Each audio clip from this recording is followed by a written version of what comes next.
नमस्कार मेरे प्यारे साथियों, कैसे हैं आप सब लोग। स्वागत है आपका इस YouTube चैनल पर। आज का जो हमारा अध्याय है वो है आप पठित गद्यांश। देखिए, आप पठित का मतलब होता है जिसको आपने अभी तक पढ़ा नहीं है, और ये 10 नंबर का सवाल आपसे बनेगा पेट में। तो अगर आपने इस वीडियो पर क्लिक किया जिसका मतलब आपको इसकी आवश्यकता जरूर होगी, तो आप लोग वीडियो को देखते रहिए। पहला सवाल ये है कि इसको सॉल्व कैसे करते हैं। सॉल्व करने के तरीके अपने अपने होते हैं। ये हमारा प्रेजेंस ऑफ माइंड यहाँ पे काम करता है। इसको कोई निश्चित तरीका नहीं होता, सबके अलग अलग तरीके होते हैं। तो क्या हम आपको बताएंगे नहीं, हम बताएंगे अपना तरीका कि हमारा तरीका क्या हो सकता है इसको सॉल्व करने का। तो उसको आप फॉलो कर सकते हैं, ठीक है। चैनल पे जो लोग नए हैं वो कृपया सब्सक्राइब कर ले, बेल आइकन नोटिस, जिससे वीडियो का नोटिफिकेशन आपको मिलता रहे। देखिए, यहाँ पर सवाल अगर करते हैं कि ये अपठित गद्यांश कितने प्रकार से आएगा। 2 प्रकार से आएगा, एक सरल होता है, एक कठिन होता है, ठीक है। और हमारा टारगेट ये होना चाहिए कि पेट में जो पैराग्राफ आएगा यानी अपठित गद्यांश आएगा उसमें 10 नंबर हमारे पूरे पूरे बन जाएँ तो ज़्यादा अच्छा रहेगा, ठीक है। तो देखिए, हम क्या कर सकते हैं इसके लिए। जो भी गद्यांश हमारे पास आएगा उसके लिए पहले क्या कर सकते हैं, उसके लिए पहले हम देखें कि अगर हम क्वेश्चन को देख लें पहले, अगर हम पहले क्वेश्चन को देख लें और सारे विकल्प को देख लें, वो भी लेकिन जल्दी जल्दी, ठीक है। यहाँ पर भी देखें कि जीवन में वे क्षण मूल्यवान है जो, ठीक है, इसके विकल्प देख लेते हैं। फिर घड़ी का मुंह दीवार की ओर करने की सलाह जीवन शास्त्री ने क्यों दी, ये भी देख लेते हैं, इसके विकल्प देख लीजिए, ठीक है।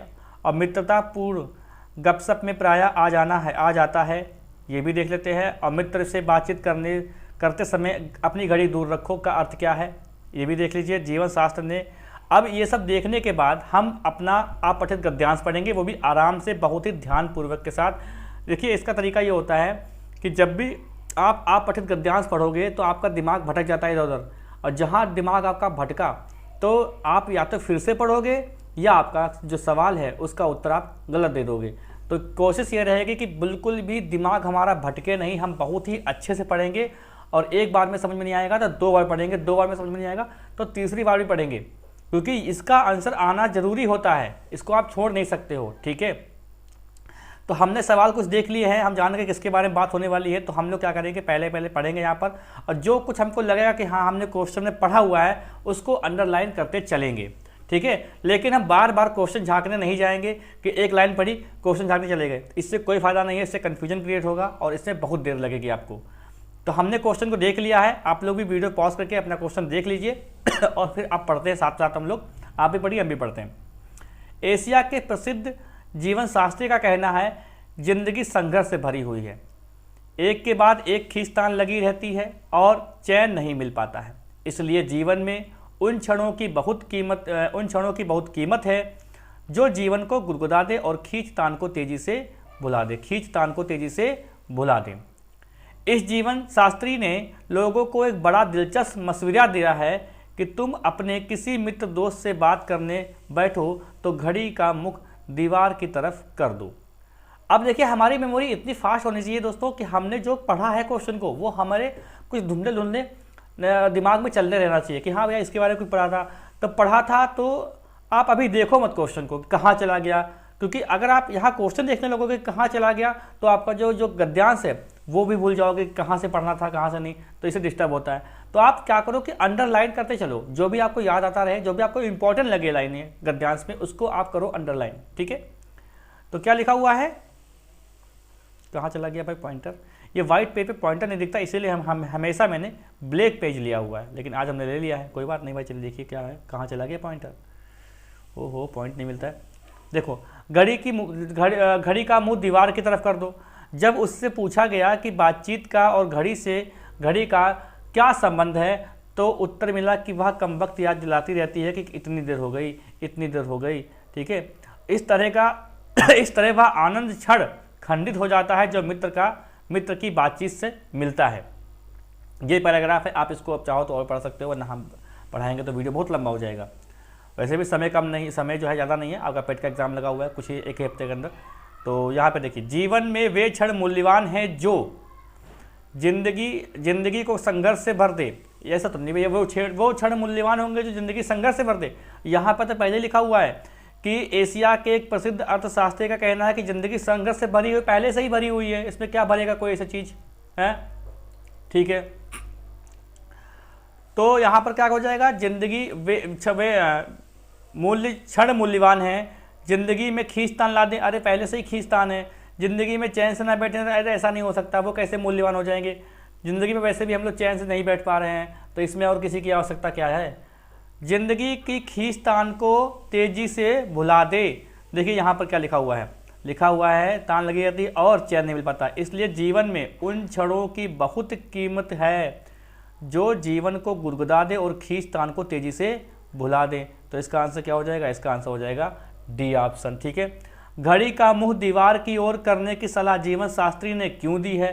क्योंकि भैया ये पूछा है किसी ने, जब उनसे पूछा गया कि बातचीत और घड़ी का संबंध क्या है, तो उत्तर मिला वह कमबख्त याद दिलाती है कि इतनी देर हो गई, इतनी देर हो गई। मतलब यहाँ पर क्या है कि घड़ी को बार बार देखने से जीवन के संघर्ष का सही ज्ञान नहीं हो पाता। अरे ऐसा नहीं है भाई, तो घड़ी को बार बार देखने से जीवन की खींचतान का सही ज्ञान नहीं हो पाता, बिल्कुल भी नहीं, इसका भी आंसर नहीं है।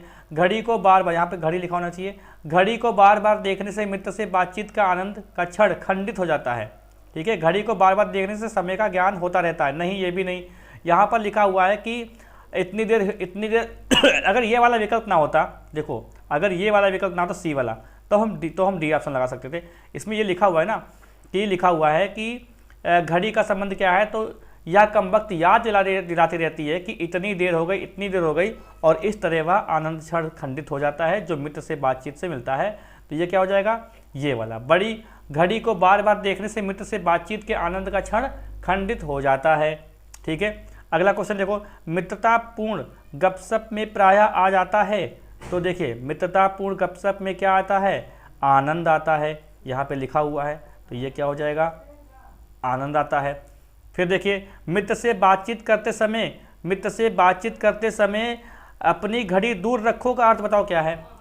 क्योंकि समय जानने के लिए घड़ी मत देखो, घड़ी बिल्कुल नहीं पहनो, अपनी घड़ी में चाबी मत दो, तो समय जानने के लिए घड़ी मत पहनो। जब आप मित्र से बातचीत करते हैं तो समय जानने के लिए आप घड़ी मत पहनो, वरना क्या होगा कि आपको याद दिलाएगी कि समय हो गया। ठीक है, तो इससे क्या लिखा हुआ है कि आनंद क्षण जो है वो खंडित हो जाएगा। तो इसका आंसर क्या हो जाएगा, समय जानने के लिए घड़ी मत पहनो। ठीक है, जीवन शास्त्री ने किसे कमबख्त कहा है? जीवन शास्त्री ने किसे कमबख्त कहा है? तो ये देखो कहा है कि वह, ये देखो लिखा हुआ है कि वह कमबख्त याद दिलाती है, मतलब घड़ी। तो घड़ी को कहा है इन्होंने कहा है घड़ी को। ठीक है, अब ये क्या आपका क्या काम होगा, आप जो है इसको अपने हिसाब से पढ़ के वीडियो को पॉज करके अपने हिसाब से भी आंसर सोच सकते हो। ठीक है, चलिए अगला क्वेश्चन हम देखते हैं। ये देखिए अगला पैराग्राफ, और 2 ही स्टेंजा है इसमें, स्टेंजा बता रहे हैं, 2 ही इसमें गद्यांश है। ठीक है, तो देखो एक गद्यांश हमारा कौन सा हो जाएगा, यहाँ पर देखो, ज्ञान के होने की अनिवार्य शर्त क्या है, अनुच्छेद के आधार पर कहा जा सकता है, गाँव को ठीक से समझने के लिए जरूरी क्या है, गाँव को प्रयोगशाला क्यों कहा गया है, और गाँव की छवि में क्या शामिल नहीं है। तो इसको अच्छे से एक नज़र में हम लोग बसा लेंगे दिमाग में कि भैया ये क्वेश्चन थे। अब हम लोग सीधे स्टार्ट करते हैं अपना गद्यांश। ठीक है, गद्यांश स्टार्ट करते हैं। तो गद्यांश हमारा यह है कि आज जब भी कोई गांव का नाम लेता है तो अलग ही छवि उभरती है। छवि कहती है कि वहाँ गरीबी है, वहाँ अशिक्षा है, वहाँ अज्ञान है, वहाँ अंधविश्वास है, वहाँ गंदगी है। हमें विचार करना है कि क्या है, हमें विचार क्या करना है कि क्या है, क्या हमारे गांव ऐसे ही थे जैसे हैं? आज जो गांवों की दुर्दशा है उसके लिए जिम्मेदार कौन है? इन सवालों की पड़ताल करते हुए हमें नई समझ बनानी होगी। ठीक है, तथा गांवों के सही स्वरूप को पहचान करनी होगी। वैसे यह खुदा का शुक्र है कि गांवों पर कई तरह आक्रामक दुष्प्रभावों के बावजूद उनका मूल स्वरूप नहीं बदला। यहाँ बदला होना चाहिए। जो दूरस्थ गाँव हैं, शहर के पड़ोस से दूर हैं, उनकी निजता तो खासी बची हुई है। ऐसी स्थिति में हमारा दायित्व है कि एक शिक्षित समाज का दायित्व क्या बनता है, हमें विचार करना है। मगर ऐसा कोई विचार गांवों को आँखों से देखे बिना, स्वयं देखकर समझे बिना नहीं किया जा सकता। तो हमें अपनी फर्स्ट हैंड समझ बनाने के लिए गांव चलना है। ठीक है, फिर क्या लिखा हुआ है, कहाँ गया पॉइंटर भाई? अपने मूल स्वरूप में गांव एक वेधशाला है, एक विद्याशाला है। गांव वेधशाला या प्रयोगशाला इसलिए है कि ज्ञान को रोज वहां कर्म की कसौटी पर कसा जाता है, आजमाया जाता है। जो ज्ञान कर्म की कसौटी पर खरा ना उतरे उसे खारिज कर दिया जाता है। हर ज्ञान के होने और उत्पादन के तराशा जाए। ठीक है, यहाँ पे कुछ लाइन मिस है, लेकिन देखिए यहाँ देखते कुछ अगर फर्क पड़ता तो देखते हैं, वरना कोई बात नहीं। तो ज्ञान के होने की अनिवार्य शर्त क्या है, इस क्वेश्चन को बहुत लोग गलत कर देंगे। बस इस वीडियो में, इस पठित गद्यांश में बस यही एक प्रश्न जो है कठिन है। ठीक है, तो ज्ञान के होने की अनिवार्य शर्त क्या हो जाएगी? पहले आप सृजित करोगे, बाद में करोगे उसका उत्पादन। तो इसका उत्तर क्या हो जाएगा? ये हो जाएगा। अनुच्छेद, देखिए वीडियो की क्वालिटी अच्छी नहीं लग रही हो तो वीडियो की क्वालिटी बढ़ा लीजिएगा। ये मतलब हमारी तरफ से अच्छी क्वालिटी है इसकी, तो आप में क्वालिटी इसमें डाउन होगी। ठीक है, अनुच्छेद के आधार पर कहा जा सकता है कि गांवों में नकारात्मक परिवर्तन हुए हैं। नहीं, इस अनुच्छेद में ऐसी बात नहीं कही गई है, परिवर्तन की बात ही नहीं की गई इसमें। गांव में समस्त परिवर्तन सकारात्मक हुए, नहीं ऐसा भी नहीं है। ऐसा होता तो इस पर बात क्यों होती? गांव में बीमारी और अज्ञानी है, गांव में लोग अशिक्षित और अज्ञानी हैं। देखिए गांव में बीमारी, यहाँ पे देख सकते हैं कि बीमारी की बात नहीं कही गई है, गरीबी की बात की गई है, अंधविश्वास की बात की गई है, अज्ञान की बात की गई है, गंदगी की बात की गई है, अशिक्षा की बात की गई है, लेकिन बीमारी की बात नहीं की गई है। तो इसका आंसर क्या हो जाएगा? गाँव में लोग अशिक्षित और अज्ञानी हैं, ये इसका आंसर हो जाएगा। गाँव को ठीक से समझने के लिए ज़रूरी क्या है? तो गाँव को ठीक से समझने के लिए देखो यहाँ पर लिखा हुआ है कि तो हमें अपनी फर्स्ट हैंड समझ बनाने के लिए गांव चलना है। तो क्या हो जाएगा? देखो यहाँ पर क्या हो जाएगा? स्वयं गांव चलना होगा, इसका ये हो जाएगा, स्वयं गांव चलना होगा। गांव को प्रयोगशाला क्यों कहा गया है? तो ये देखो यहाँ पे लिखा हुआ है कि गांव को प्रयोगशाला इसलिए है कि ज्ञान को रोज वहाँ कसौटी, कर्म की कसौटी पर कसा जाता है। तो इसका उत्तर क्या हो जाएगा? बी हो जाएगा इसका उत्तर, ये बी हो जाएगा। गांव की छवि में क्या शामिल नहीं है? गांव की छवि में क्या शामिल नहीं है? तो ये कर्म जो है वो शामिल नहीं है।